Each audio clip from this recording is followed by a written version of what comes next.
Hey there friend, welcome back to my YouTube channel Sharda brain boosters. Sharda brain boosters channel की तरफ से मैं विजय मिश्रा आपका हार्दिक स्वागत करती हूँ। आप लोग कैसे हैं? आई होप सो आप लोग अच्छे होंगे। आज हम देखेंगे क्या परिवार के प्रकार का थ्योरी क्लास देखेंगे, जिसके नेक्स्ट डे आज के नेक्स्ट डे आपको क्या मिलेगा, प्रैक्टिस सेशन मिलेगा। यहाँ से क्वेश्चन आपके एग्जाम में पूछे ही जाएंगे। सो देन आप लोग क्या करिएगा, बहुत ध्यान से पढ़िएगा ताकि आप लोग क्वेश्चन को एग्जाम में बहुत सही कर गए, आपका स्कोर अच्छा हो और आपकी सफलता का मार्ग प्रशस्त हो। आइए देखते हैं।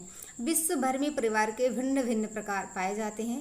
इनका स्वरूप समय तथा परिस्थितियों के अनुसार मानव की सभ्यता एवं संस्कृति के विकास के क्रम में बदलता रहा है। इसके निम्नलिखित रूप हैं। आपको ये जो नीचे फ्लो चार्ट दिया गया है, इसको लर्न करके रखना है, मेमोराइज करके रखना है, क्वेश्चन एग्जाम में सही करके आना है। तो हम बात करेंगे कि अगर हम सत्ता के आधार पर बात करें, अगर सत्ता के आधार पर बात करें तो परिवार जो है दो प्रकार का होता है, एक मातृ सत्तात्मक, दूसरा पितृसत्तात्मक। ठीक, सबसे पहले अगर पूछे सत्ता के आधार पर परिवार कितने प्रकार का होता है, तो कितने प्रकार का होता है? दो प्रकार का होता है, एक पितृसत्तात्मक, दूसरा मातृसत्तात्मक। अगर पितृसत्तात्मक की बात करें तो हिंदू, मुस्लिम, भील, ये समुदाय में आपके पितृसत्तात्मक परिवार का प्रचलन है। अगर हम डिटेल में बात करें कि आखिर पितृसत्तात्मक क्या होता है, तो अगर पितृसत्तात्मक परिवार की बात की जाए तो जब परिवार का सर्वोच्च अधिकार पिता या पुरुष में केंद्रित होता है, तब ऐसे परिवार को पितृसत्तात्मक परिवार कहा जाता है। दुनिया के अधिकांश समाजों में पितृसत्तात्मक परिवार ही सबसे ज़्यादा क्या है, प्रचलित है। अगर आप नोट डाउन कर रहे हैं तो आप एक बार फिर से रिपीट करेंगे, आप लोग नोट डाउन कर लीजिएगा। अगर नहीं भी कर रहे हैं तो आप लोग नोट डाउन जरूर करें। जब परिवार का सर्वोच्च अधिकार पिता या पुरुष में केंद्रित होता है, तब ऐसे परिवार को पितृसत्तात्मक परिवार कहा जाता है। दुनिया के अधिकांश समाजों में पितृसत्तात्मक परिवार ही सबसे ज़्यादा प्रचलित होता है। आप लोग बहुत सही तरीके से नोट डाउन करिएगा। आपको ऐसे एक स्टेटमेंट के थ्रू पूछ सकता है कि कौन सा परिवार हो सकता है, किस आधार पे इस परिवार को बता सकते हैं, तो आप बताएंगे पितृसत्तात्मक सत्ता के आधार पर। चलिए, अगर हम बात करेंगे वही मातृसत्तात्मक की, तो मातृसत्तात्मक परिवार जो है नायर, खासी, गारो, इन जनजातियों में प्रचलित है, ज़्यादा प्रचलन में है। अगर इनके डिटेल की बात करें कि ये इसका स्वरूप क्या है, तो जब परिवार का सर्वोच्च या प्रमुख अधिकार माता या स्त्री में केंद्रित होता है, तब उस परिवार को मातृसत्तात्मक परिवार कहते हैं। ऐसे परिवार में नियंत्रण एवं निर्देश का अधिकार मुख्य रूप से माता या स्त्री में निहित होता है। परिवार में जो कार्य पुरुषोपयुक्त होता है, उन्हें पूरा करने का दायित्व पुरुषों पर ही होता है। अगर हम इसकी बात इजी लैंग्वेज में करें तो देखिए, सबके घर का एक एक नियम, एक एक कानून होता है। कोई नियम, कोई कानून होता है कि सब परिवार का, हर एक परिवार अलग अलग परिवार का। देखिए, जैसे एक देश का संविधान होता है, उस संविधान पे पूरा देश चलता है और उसका प्रमुख कौन होता है? राष्ट्रपति होता है। वैसे ही परिवार का भी कोई ना कोई एक प्रमुख होता है, कोई ना कोई एक मुखिया होता है, और उस घर के उस मुखिया के द्वारा एक कानून बनाया जाता है, एक नियम होता है कि इस आधार पे चलना है। तो जहाँ महिलाएं होती हैं या माता होती है या फिर कोई स्त्री है, तो वहाँ मातृसत्तात्मक होगा, और वहीं जस्ट अपोजिट जहाँ पुरुष होगा वहाँ पितृसत्तात्मक होगा। That's all. अब हम बात करेंगे क्या नेक्स्ट, निवास के आधार पर परिवार कितने प्रकार के होते हैं। आप लोग अगर पहले से ही पता है तो आप लोग कमेंट सेक्शन में कमेंट करके बता सकते हैं कि आपने पहले से पढ़ रखा है और बड़ा इसी वे में आपको समझ आ गया है ये भी। चलिए, हम बात करेंगे कि तो निवास के आधार पर पितृ स्थानीय परिवार, मातृ स्थानीय परिवार, नव स्थानीय परिवार और क्या, मातृ पितृ स्थानीय परिवार। ये हुए चार। और भी अभी हैं क्या, मामा स्थानीय परिवार, द्विस्थानीय परिवार। कहने का मतलब कि अगर पूछा जाए कि स्थान के आधार पर परिवार आपका या फिर निवास के आधार पर परिवार कितने प्रकार का होता है, तो आप लोग क्या बताएंगे? फटाफट से आप लोग संख्या बताएंगे कितनी? 6। निवास या स्थान के आधार पर परिवारों की संख्या क्या है? 6 है। अब हम इसकी क्या करेंगे, डिटेल में डिस्कस करेंगे। देखिए, सबसे पहले क्या है, हम बात करेंगे परिवार पितृस्थानीय परिवार की। ओके, आइए देखते हैं। पितृस्थानीय परिवार, हिंदू, मुस्लिम, भील, खरिया, इसको आप लोग नोट डाउन करिए क्योंकि ये एग्जाम में पूछा जाएगा कि ये किस में प्रचलन में है। तो हिंदू, मुस्लिम, भील, खरिया जनजाति के प्रचलन में है। जब विवाह के बाद पत्नी अपने पति एवं पति के माता पिता के साथ रहने लगती है तो ऐसे निर्मित परिवार को पितृस्थानीय परिवार कहा जाता है। एक बार फिर से रिपीट करेंगे, आप लोग करिएगा क्या, नोट डाउन। जब विवाह के बाद पत्नी अपने पति एवं अपने पति के माता पिता के साथ रहने लगती है तो ऐसे निर्मित परिवार को पितृस्थानीय परिवार कहा जाता है। और ये जो परिवार होता है इसी परिवार को श्रेष्ठ माना जाता है। अब हम बात करेंगे मातृस्थानीय परिवार की। जब विवाह के उपरांत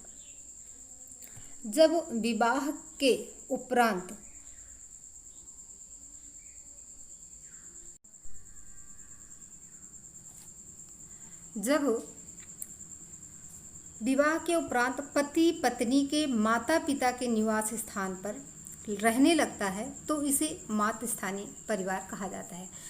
मोस्टली क्या देखने को मिलता है, जब कहीं सपोज दैट आपके यहाँ कोई एक लड़का है, उसकी मैरिज करनी है आपको, और वो रिश्ता ऐसा मिलता है कि उसकी बेटियां ही बेटियां हैं उसको, मतलब वो जिसकी शादी आप कर रहे हैं उसकी बहनें ही हैं, कोई भाई नहीं है, और प्रॉपर्टी थोड़ा सा ज़्यादा है, तो लोग लालच बस क्या करते हैं, उससे मैरी कर लेते हैं।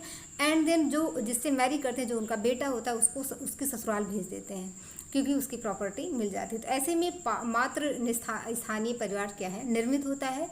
लेकिन ये तो हिंदू समुदाय या उच्च कुल में ज़्यादा देखने को मिलता है। इस सोच के साथ जो विवाह होता है वो मातृस्थानीय हो जाता है। लेकिन जो जनजातियां हैं वो नायर जनजातियां, खासी, गारो में ये सारा प्रचलन में है ही कि क्या होता है, विवाह के उपरांत जो पति है वो पत्नी के माता पिता के निवास स्थान पर रहने लगता है और वो मातृस्थानीय परिवार का एक निर्माण करता है। नेक्स्ट बात करेंगे तो क्या, नौ परिवार। और ये कहाँ देखने को मिलता है, हौसा जनजात नाइजीरिया में देखने को मिलता है।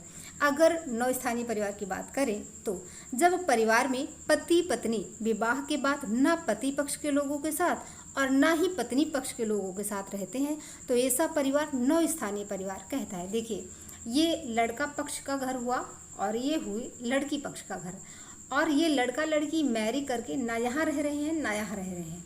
अब यहाँ ना यहाँ रह रहे हैं ना यहाँ रह रहे हैं, ये जा कर के कहीं अलग रहेंगे तो क्या हो जाएगा, अगर ये कहीं अलग रह रहे हैं तो ये निवस्थानीय हो ही जाएगा क्योंकि यहाँ भी नहीं है और यहाँ भी नहीं है। ये अलग जा कर के कहीं रह रहे हैं और वहाँ प्रजनन मूलक परिवार एक स्थापित कर रहे हैं तो क्या होगा, वो नवस्थानीय परिवार हो ही जाएगा। हम बात करेंगे नेक्स्ट की, मातृ पितृ स्थानीय परिवार। ये जो है टिब जनजाति में देखने को मिलता है जो अरब की है, और ये है क्या, हम बात कर रहे हैं मातृ पितृ स्थानीय परिवार की। अगर आप नोट डाउन नहीं कर रहे हैं तो नोट डाउन जरूर करिएगा। जब नवविवाहित दंपति पति या पत्नी में से किसी एक के ही साथ रहने को बाध्य नहीं होते बल्कि किसी के भी साथ रहने को सहमत हैं तो ऐसा परिवार मातृ पितृ स्थानीय परिवार कहलाता है। मतलब लड़की की एक विदाई होती है, कोई ज़रूरी नहीं कि लड़की अपने ससुराल मतलब अपने पति के साथ अपने ससुराल में ही रहे और कि वो अपने पति के साथ आके मायके में रहे, तो ऐसे मातृ पितृ स्थानीय परिवार होता है, ये कहीं भी रह सकते हैं। नेक्स्ट की बात करेंगे तो मामा स्थानीय परिवार। मामा स्थानीय परिवार ये क्या होता है, ट्रोवियांडा द्वीप समूह में देखने को मिलता है। और अगर इसकी बात करें तो ऐसे परिवार में नवविवाहित दंपति पति की माँ के भाई अर्थात मामा के परिवार में जाकर रहने लगता है। ये परिवार की व्यवस्था ट्रोवियांडा द्वीप समूह में प्रचलित होती है। देखिए, ये दंपति मामा स्थानीय परिवार कैसे निर्मित होता है, जब किसी लड़के की शादी होती है तो वो लड़का शादी के बाद अपनी बहू के साथ अपने ननिहाल में जाके रहेगा, अपने मामा के साथ। जब वो अपने मामा के साथ रहेगा और वहाँ एक परिवार निर्मित करेगा तो वो हो जाएगा मामा स्थानीय परिवार। ये सारे रेयर केस में होते हैं, रेयर केस में देखने को मिलते हैं, जैसे मातृ स्थानीय परिवार, ये तो अरब जनजाति में जहाँ प्रचलन में है वहाँ है ये, लेकिन मामा स्थानीय परिवार, नव स्थानीय परिवार, ये सारे स्थान जो है रेयर केस में ही देखने को मिलते हैं, प्रायः देखने को नहीं मिलते हैं। बात करेंगे छठे नंबर की, तो द्विस्थानीय परिवार, ये नायर और लैब जनजातियों में देखने को मिलता है। द्विस्थानीय परिवार की बात करें तो ऐसे परिवार जहां विवाह के बाद पति पत्नी अपने अपने मूल परिवारों में ही रहते हैं। इसमें पति रात्रि में अपनी पत्नी के घर जाता है और दिन में वो अपने मूल परिवार में रहता है। द्विस्थानीय परिवार, द्विस्थानीय परिवार आफ्टर मैरिज लड़का जो है अपने घर रहता है, लड़की अपने घर रहती है, लड़का रात्र को अपनी पत्नी के घर जाता है, मतलब अपनी ससुराल जाता है, और दिन का समय अपने घर में व्यतीत करता है।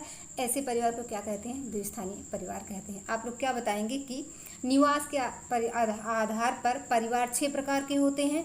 आप नोट डाउन करिएगा, वन लाइनर टाइप का। निवास के आधार पर परिवार 6 प्रकार के होते हैं। क्या?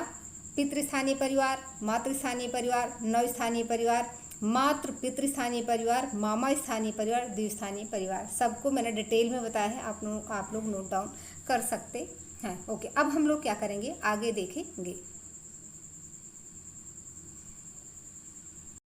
उत्तराधिकार के आधार पर परिवार कितने प्रकार के होते हैं? तो अगर क्वेश्चन में पूछा जाता है कि क्वेश्चन फ्रेम होता है कि उत्तराधिकार के आधार पर परिवार कितने प्रकार के होते हैं, तो आप लोग क्या करेंगे कि आप लोग बताएंगे उत्तराधिकार के आधार पर परिवार 2 प्रकार के होते हैं, और वो कौन कौन से हैं? पितृमार्गी और कौन से हैं? मातृमार्गी। और अभी हम इसको एक्सप्लेन भी करेंगे कि पितृमार्गी कैसे होता है और मातृमार्गी कैसे होता है। अगर पितृमार्गी की बात करें तो हिंदू, मुस्लिम, भील, इन तीनों में प्रचलन में देखने को मिलता है। और मातृमार्गी परिवार की बात करेंगे तो नायर, खासू, गार, ये सारी जनजातियों में देखने को मिलता है। सबसे पहले हम क्या करेंगे, डिटेल में बात करेंगे पितृमार्गी परिवार की। आप लोग नोट डाउन करिएगा कि पितृमार्गी परिवार किसे कहते हैं, या फिर डिफाइन करना है तो आप कैसे करेंगे। इस प्रकार के परिवार भी उत्तराधिकार के नियम पितृपक्ष के आधार पर निर्धारित होते हैं। वहीं हम मातृमार्गी परिवार की बात करेंगे तो इस प्रकार के परिवार में उत्तराधिकार के नियम मातृ पक्ष के आधार पर निर्धारित होते हैं। तो आप लोग बताएंगे क्या? पितृमार्गी, फिर से सुनिएगा। इस प्रकार के परिवार में उत्तराधिकार के नियम पितृपक्ष के आधार पर निर्धारित होते हैं। अगर हम क्या बात करेंगे मातृमार्गी परिवार की, तो इस प्रकार के परिवार में उत्तराधिकार के नियम जो हैं मातृ पक्ष के आधार पर निर्धारित होते हैं। अब हम बात करेंगे क्या कि नेक्स्ट वंश के आधार पर, मतलब वंश के आधार पर परिवार जो है कितने प्रकार का होता है। आप लोग क्या करेंगे, फटाफट से कमेंट सेक्शन में कमेंट करिए कि वंश क्रम के आधार पर परिवार कितने प्रकार का होता है। खैर, हम बात करें तो वंश क्रम के आधार पर परिवार जो है क्या होता है, रेयरली आपको 2 ही देखने को मिलता है, लेकिन एक उभयवाही परिवार भी वहाँ देखने को मिलता है। अगर आपको 2 मिले, 3 मिले ऑप्शन में तो 3 लगाएंगे, अदरवाइज 2 लगाएंगे, 2 भी आपका सही होगा। हालांकि ऑप्शन में आपको दोनों मिलने से रहा। नेक्स्ट, अब बात करें, हम इसकी डिटेल में बात करें कि वंश के आधार पर आपके परिवार जो है कितने प्रकार के होते हैं, पितृवंशीय, मातृवंशीय, उभयवाही। इसको आप क्या रखेंगे, बोनस में रखेंगे, ऑप्शन के बोनस में रखेंगे। ओके, ठीक। अब हम बात करें कि मातृवंशीय पर, देखिए ठीक वैसा ही है, आप थोड़ा सा कॉमन सेंस लगाएंगे तो क्या करेंगे, आप इसको डिफाइन कर पाएंगे। अगर मातृवंशीय परिवार की बात करें तो आप लोग नोट डाउन करिएगा, मातृवंशीय परिवार वो है जहाँ वंश क्रम या नाम माता की ओर से चलता है। इसमें पिता की तरफ से वंश क्रम का निर्धारण नहीं होता है। बच्चों का वंश परिचय माता के वंश पर दिया जाता है। ये मैंने बताया किसको, मातृवंशीय परिवार के विषय में। वहीं अगर आप पितृवंशीय परिवार की बात करेंगे तो ऐसे परिवारों में वंश परंपरा का नियम यह होता है कि वंश क्रम या नाम पिता की ओर से चलता है। विवाह के बाद स्त्री अपने पति का उपनाम ग्रहण करती है और इस तरह उसकी संतति पिता के वंश नाम के अनुसार चलती है। ऐसे परिवारों को पितृवंशीय परिवार कहा जाता है। अगर हम ट्रेंडिंग की बात करें तो आई होप सो आपने नोट डाउन किया होगा। ठीक, पितृवंशीय परिवार की बात करें तो एक बहुत ज़्यादा ट्रेंडिंग है, जैसे एक अनमैरिड लड़का हो और एक अनमैरिड लड़की हो और दोनों फेसबुक आईडी चला रहे हैं, तो क्या करते हैं, पितृवंशीय बात करें तो यही छोटे से कहाँ से निम्न स्तर से देखिए तो पहले चलता है, मान के चले राम कुमार तिवारी या फिर राम नरेश तिवारी और लड़की का नाम है सीता मिश्रा या फिर सीता पांडे, जो भी चल रहा है। तो बाद में क्या हो जाएगा, अब तो बड़ा ही ट्रेंडिंग है, एंगेज्ड के बाद क्या होता है, क्या राम कुमार सीता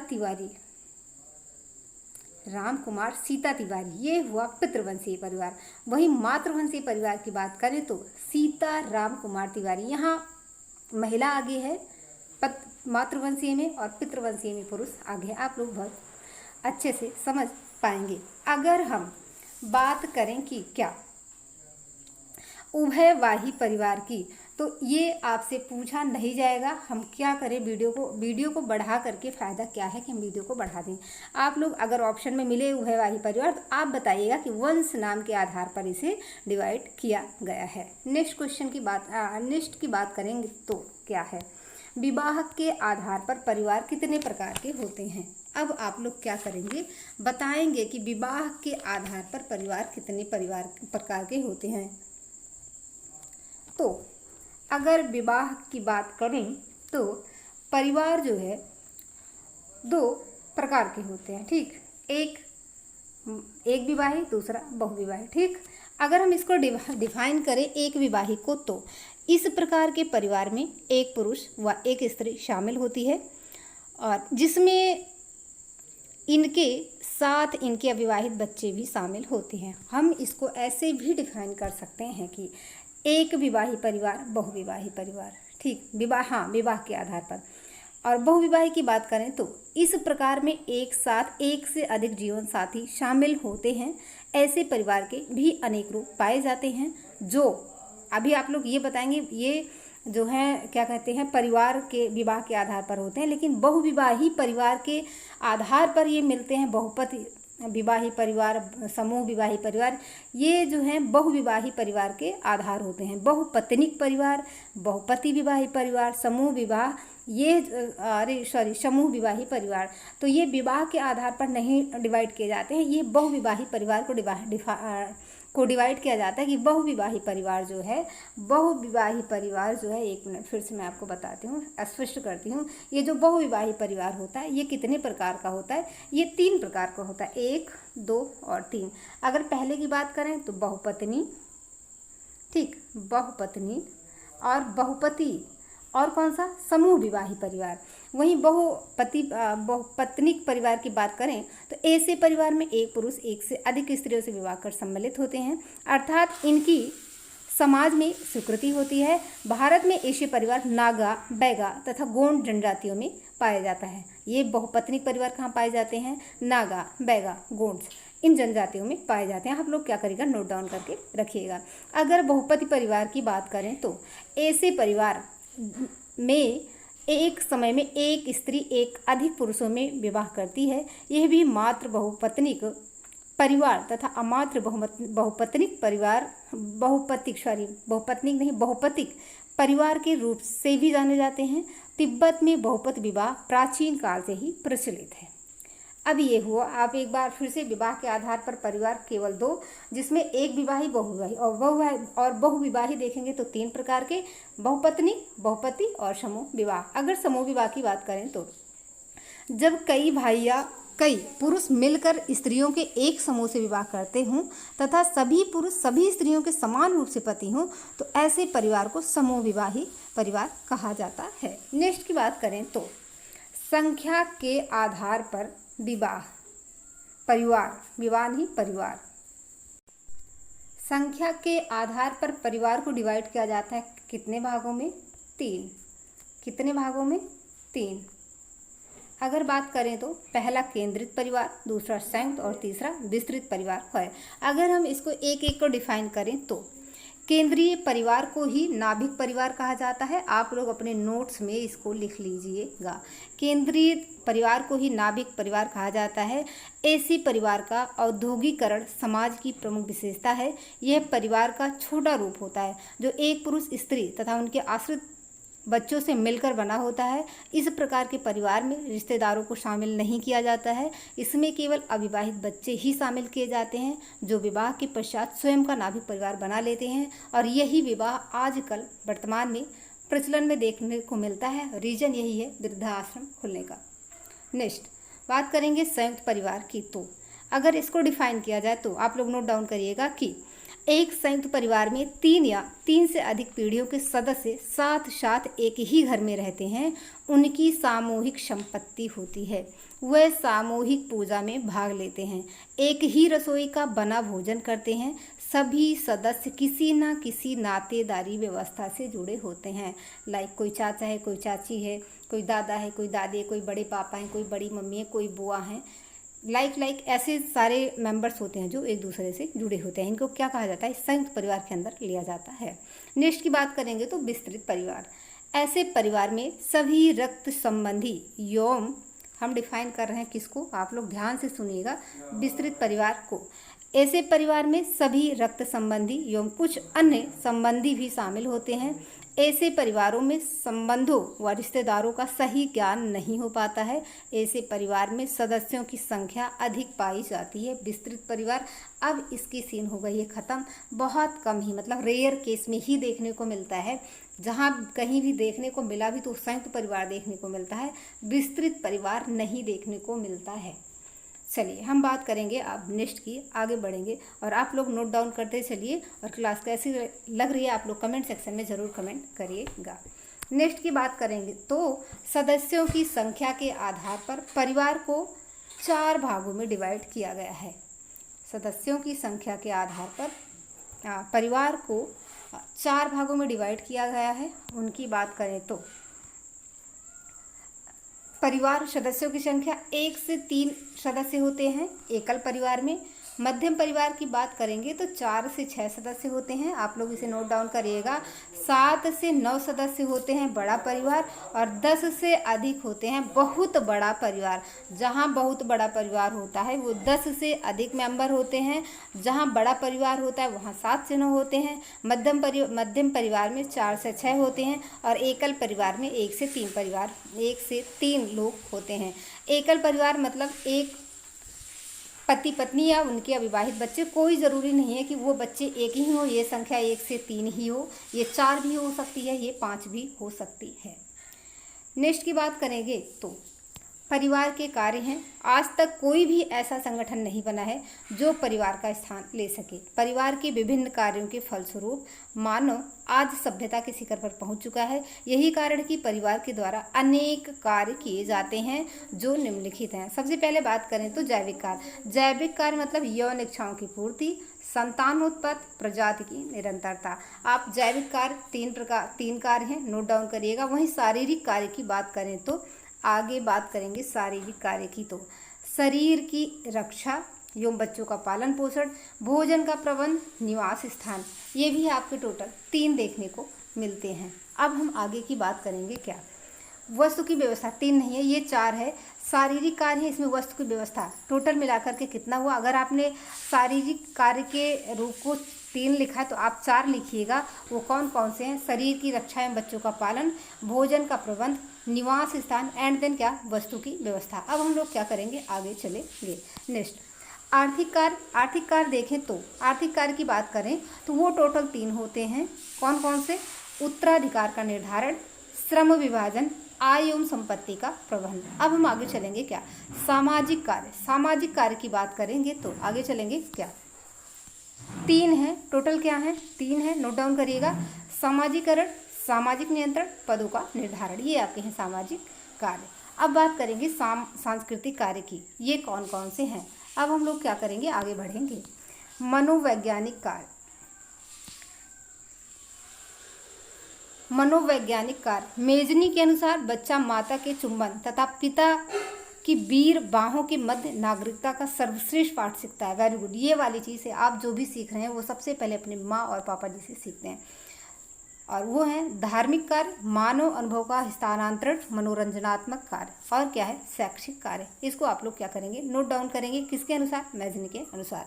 नेक्स्ट और सारे समाजशास्त्री उन पर बात करेंगे। तो समाजशास्त्रियों के अनुसार मैकाइवर एवं पेज, भाई साहब ये मोस्ट इंपॉर्टेंट है, बहुत अच्छे ही समाजशास्त्री हैं, इनको एग्जाम में पूछा ही जाता है, आप इनको क्या करिएगा, नोट डाउन करिएगा। इन्होंने कहा अनिवार्य कार्य यौन इच्छा की पूर्ति, संतानोत्पत्ति, और आगे क्या बोला है इन्होंने, घर की व्यवस्था, क्या बोला है, घर की व्यवस्था। अगर ऐच्छिक कार्य की बात करें तो ऐच्छिक कार्य, धार्मिक कार्य ऐच्छिक कार्य, आपका मन करे तो, आर्थिक कार्य मन करे तो, शैक्षिक कार्य मन करे तो, राजनीतिक कार्य मन करे तो, मनोरंजनात्मक संबंधी कार्य, कुल मिला के ये सारे जितने कार्य आपको दिख रहे हैं आपके इच्छा पर डिपेंड है। अगर आपका मन करता है तो करिए, अदरवाइज आप स्किप कर सकते हो। नेक्स्ट कार्य की बात करेंगे तो वीरस्टीड के अनुसार कार्य दो हैं परिवार के। वीरस्टीड के अनुसार परिवार के केवल दो कार्य हैं, एक है समाज के लिए कार्य, दूसरा व्यक्ति के लिए कार्य। यही लगे हाथ हम पार्सन्स की बात करें तो इनके अनुसार कार्य कितने प्रकार के होते हैं, हम चलेंगे आगे। इनके अनुसार भी कार्य जो हैं कितने होते हैं, दो प्रकार के होते हैं। किसके, पार्सन्स के अनुसार कार्य दो प्रकार के होते हैं। कौन, प्राथमिक समाजीकरण और दूसरा क्या, व्यक्तित्व का निर्माण। तीसरे की बात अब बात करेंगे रीढ़ के अनुसार परिवार के निम्न कार्य हैं, वो कौन कौन से हैं, लैंगिक आवश्यकता का नियमन, प्रजाति संचरण, आर्थिक कार्य और शैक्षिक कार्य। और आगे चलेंगे तो क्या, मर्डाक के अनुसार निम्न चार कार्य हैं। मर्डाक के अनुसार निम्न चार कार्य हैं, कौन कौन से, यौन संबंधी कार्य, प्रजनन कार्य, आर्थिक कार्य और आगे चलें क्या, शैक्षिक कार्य हैं। आप लोग इसे क्या करिएगा, नोट डाउन करिएगा। परिवार संबंधी विभिन्न विचारकों के मत क्या हैं कि ये आप लोग ध्यान रखिएगा और इसको आप लोग नोट डाउन भी करिएगा। रॉबर्ट लॉवी ने केंद्रीय परिवार को सार्वभौमिक संस्था कहा है। वहीं लेवी स्ट्रास ने परिवार को बनाए रखने के लिए सबसे बड़ा योगदान आर्थिक सहयोग को माना है। आईपी देसाई की बात करें तो परिवार का मुख्य आधार भावनात्मक लगाव को माना है। आईपी देसाई ने क्या माना है, परिवार का मुख्य आधार जो है भावनात्मक लगाव होता है। नेक्स्ट बात करें तो मार्क्सवादियों का कहना है कि परिवार पूंजीवाद की देन है और परिवार का जन्म छठे दशक में हुआ है। किसकी देन है, पूंजीवाद की देन है और परिवार का जन्म छठे दशक में हुआ है। इसको आप नोट डाउन करिएगा। मे भी आपके एग्जाम में पूछा जाए कि मार्क्सवादी के अनुसार परिवार का जन्म किस दशक में हो, तो आप लोग क्या बताएंगे, छठे दशक में बताएंगे। आई होप सो अभी थोड़ा सा और बचा, आप लोग पेशेंस को बनाए रखिए। आज की क्लास में आपको क्या होने वाला है, बहुत मज़ा आने वाला है। इज़राइल के किबुत्स समुदाय में परिवार नामक संस्था का अभाव है। जो इज़राइल का एक किबुत्स समुदाय है वहाँ परिवार नामक संस्था नहीं पाई जाती है। और भारत में ऊर्ध्वाधर लंबवत परिवार पाए जाते हैं, जबकि चीन में 36 परिवार पाए जाते हैं। नेक्स्ट, 1984 में पारिवारिक न्यायालय अधिनियम की स्थापना की गई। आपसे एग्जाम में पूछा जाएगा कि पारिवारिक न्यायालय अधिनियम की स्थापना कब की गई, तो आप क्या बताएंगे, 1984 में पारिवारिक न्यायालय अधिनियम की स्थापना की गई है। केंद्र ने महिला तथा समाज कल्याण के लिए विशेष मंत्रालय का गठन कब किया। क्वेश्चन ऐसे फ्रेम होगा कि केंद्र ने महिला तथा समाज कल्याण के लिए विशेष मंत्रालय का गठन कब किया, तो आप लोग फटाफट से बता देंगे 1986। क्या बताएंगे, 1986। एसी मेयर ने भारतीय समाज को 12 जोन में बांटकर अध्ययन किया है। किसने समाज को 12 जोन में बांटकर अध्ययन किया है, एसी मेयर ने। क्वेश्चन फ्रेमिंग होगी, एसी मेयर ने भारतीय समाज को कितने जोन में बांटा है, 12 जोन में बांटकर अध्ययन किया है। नेक्स्ट की बात करें तो विलियम जे गुडे ने परिवार के संबंध में भूमिका सौदेबाजी की अवधारणा का प्रतिपादन किया है। किस समाजशास्त्री ने परिवार के संबंध में भूमिका सौदेबाजी की अवधारणा का प्रतिपादन किया है, तो विलियम जी गुडे ने किया है। डेविड कूपर ने परिवार को शोषणकारी समाज में एक वैचारिक अनुकूलन करने वाली संस्था माना है। किसने माना है परिवार को शोषणकारी समाज में एक वैचारिक अनुकूलन करने वाली संस्था, तो आप बताएंगे डेविड कूपर ने। हम बात करेंगे मिताक्षरा। मिताक्षरा क्या है, मिताक्षरा भी एक परिवार है। जो इसके प्रतिपादक कौन है, तो इसके प्रतिपादक जो हैं विज्ञानेश्वर हैं और ये नियम पश्चिम बंगाल तथा असम को छोड़कर संपूर्ण भारत में पाया जाता है। इस प्रकार के परिवार की निम्नलिखित विशेषताएं हैं। पुत्र को जन्म से पिता की संपत्ति में अधिकार प्राप्त हो जाता है। किसमें, मिताक्षरा परिवार में। स्त्रियों को संपत्ति में कोई अधिकार नहीं मिलता। वहाँ जो आपके वैध संतान होते हैं उनको संपत्ति में अधिकार मिल जाता है, लेकिन जो स्त्री होती है उसको अधिकार नहीं मिलता है। अफसोस की बात है कि एक व्यक्ति की मृत्यु होने पर यदि पुत्र नाती एवं प्रपौत्र नहीं है तो उसकी संपत्ति भाइयों में बढ़ जाती है। ये तो स्वाभाविक है। पुत्र पिता के जीवित रहते हुए अपने हिस्से की कभी भी मांग कर सकता है। संपत्ति, हाँ ये वाली बात है कि पुत्र पिता के जीवित रहे, उसे जो दर पीढ़ी दर ट्रांसफर होती आई है उस हिस्से की मांग पुत्र कर सकता है, लेकिन जो पिता द्वारा अर्जित की गई है उसकी मांग वो नहीं कर सकता है। संपत्ति पर पिता का अधिकार है, वो विशेष ऋणों एवं धार्मिक कार्यों के लिए संयुक्त संपत्ति को बेच सकता है। अब बात करेंगे दायभाग परिवार की। इसके प्रतिपादक कौन है? तो इसके प्रतिपादक हैं जीमूत वाहन। आप लोग फटाफट से नोट डाउन करिएगा। और इस प्रकार का प्रचलन पश्चिम बंगाल तथा असम के परिवार में पाया जाता है, जिसकी विशेषताएं निम्नवत हैं और नीचे दी गई हैं। आप लोग पेशेंस बना के सुनिएगा। पिता के मरने के बाद ही पुत्र संपत्ति के बंटवारे की मांग कर सकता है।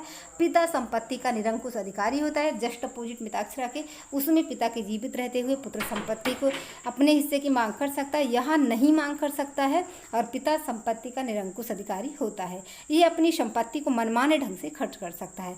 पिता के मरने पर पुत्र न होने पर संपत्ति उसकी पत्नी को मिलती है, जहाँ दायभाग में पत्नी उस पर उसकी संपत्ति का अधिकार नहीं होता है। यहाँ जस्ट अपोजिट कि पिता के मरने पर पुत्र अगर नहीं है तो संपत्ति उसकी पत्नी को मिल जाती है।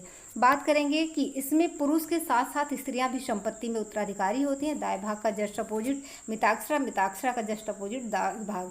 सन 1956 में हिंदू उत्तराधिकार अधिनियम यह भेद समाप्त करके सारे देश में एक जैसा व्यवस्था लागू कर देता है और पुरुष एवं स्त्री को संपत्ति में समान अधिकार देता है। बहुत अच्छा, बहुत सराहनीय कदम था जो इसके द्वारा उठाया गया था। आई होप सो आज की क्लास आपको पसंद आई होगी। अगर आपको वीडियो पसंद आई तो वीडियो को शेयर करें, लाइक करें, कमेंट करें। अगर आप चैनल पर नहीं हो तो चैनल को सब्सक्राइब करें। धन्यवाद। Bye bye, take care, love you to all. आपका दिन शुभ हो, आपका भविष्य